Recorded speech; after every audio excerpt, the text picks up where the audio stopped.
don't do that therapy, they lose their jobs. So Mike Davidson, Leslie Pilkington. We who run a Wilberforce Academy get targeted by the gay lobby.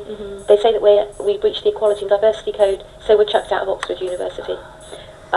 We're chucked out of the Law Society for holding a conference. They say that they will not give us a contract because we breached their Equality Code.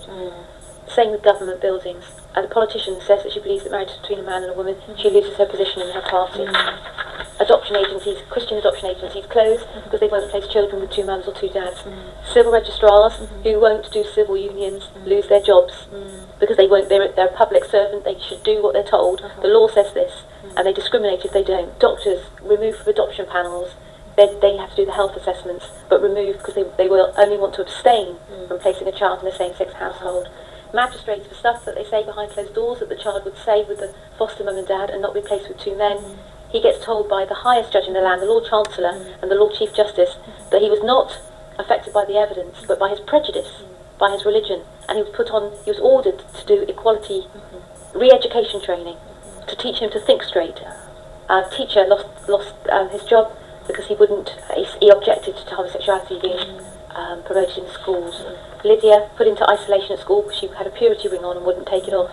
Morning after pills and condoms being given. Teacher lost her job because she told a gay colleague God was not okay with her marriage.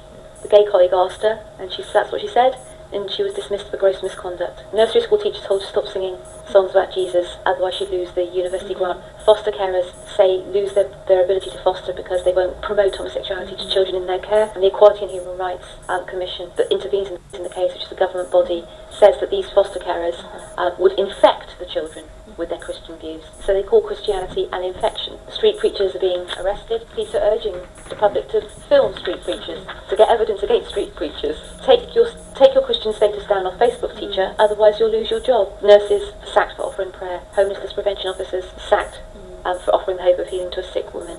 Teachers sacked. People told to take out their cross. These are all our cases in recent months. The government submission in our cases at European level was that where the Christian is free to resign, the Christian is free to resign, so his religious freedom is protected. So Christian, your religion is not interfered with because you don't have to do this job if you don't want to do this job. So your religious freedom is your freedom to get out of the workplace, out of the square.